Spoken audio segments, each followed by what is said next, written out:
Okay, today I'd like to talk to you a little bit about Newton's method. And really, when it comes down to Newton's method, allows us to do with calculus something that's a lot easier than trying to do algebraically or finding exact answers. And that's finding a zero of a function. So let's take a look at what I'm talking about. So here's this function, and the formula may be complicated to find an actual exact value. So let me label a point A, and this is a 0 on the function. So x is 0, and y is 0, but we don't know the value of x. So how can we use calculus to help us? Well, basically what Newton's method is you start with a value on the function that you think is close to that 0. Maybe this point here. Now, we're just going to call this one value of x, and there's a y value associated with it. So there's a point here. And with calculus, I've got a point. I can take the derivative and come up with this tangent line. So back to tangent lines.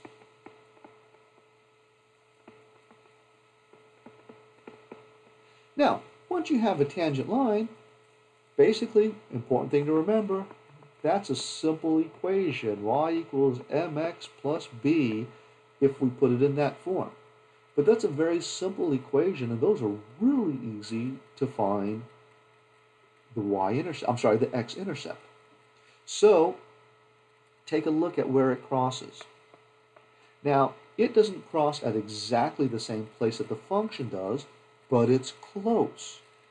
And what you'll notice is it's closer than my first estimate. So x1 was a close value, but now x2 is even better.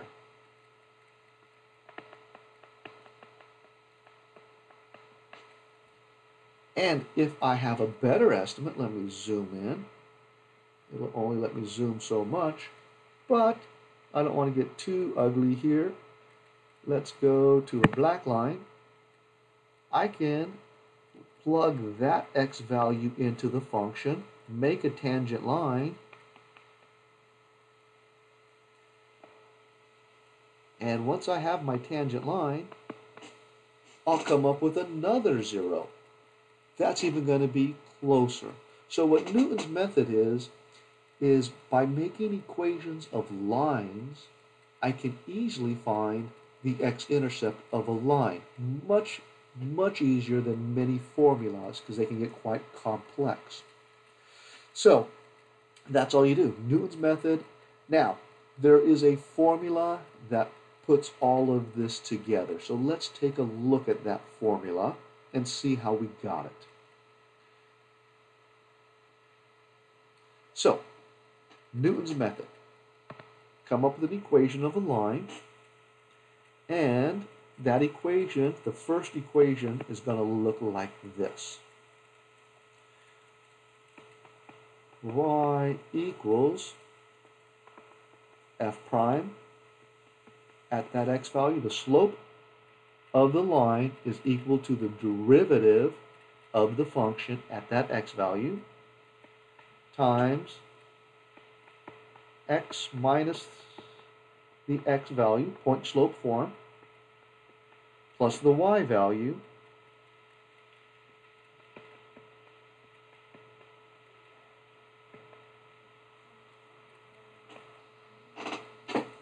Okay, now I'm going to take this equation, and since it's an equation of a line, I want to know where the y value is 0, because that will be the 0 of this formula. Again, it's close to the function, but not exactly the same as the function. So when we set y equal to 0,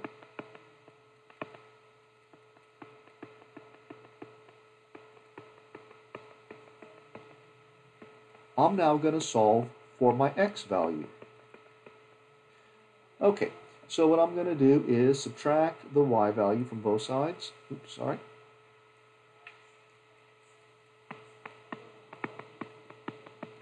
That's the y value.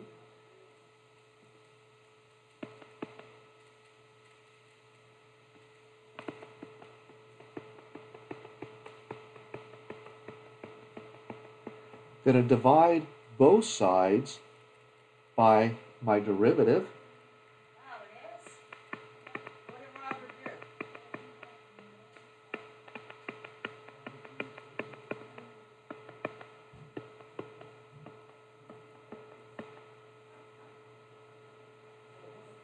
And now I'm going to add x1 to both sides. So I have x on one side and x1 minus the y value over the derivative at that x value. Again, this is the zero of my tangent line, or what I would like to refer to as my second estimate for x. And I will continue doing this over and over and over. So when I want to come up with my next one, I just go to get x3, I just plug in x2 into all of this, sorry.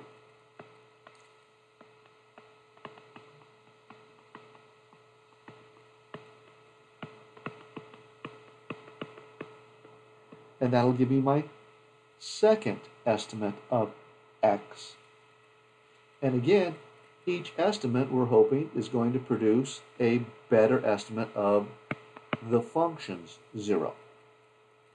So in the textbook, they'll give you some examples about how to do this step by step, so I'll leave that to them. I just wanted to get the idea of where this came from. We made equations of tangent lines and found the zero on the x-axis.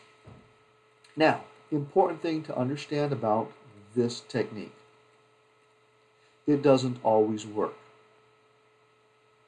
So let's take a look at this graph. What do I mean it doesn't always work?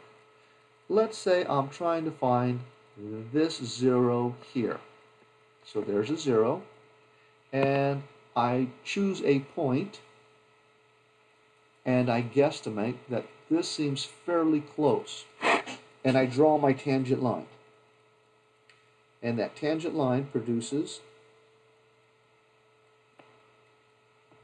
this graph here. Okay, so this is my estimate because I can find this on my tangent line real easy. But when I find that and I use it again,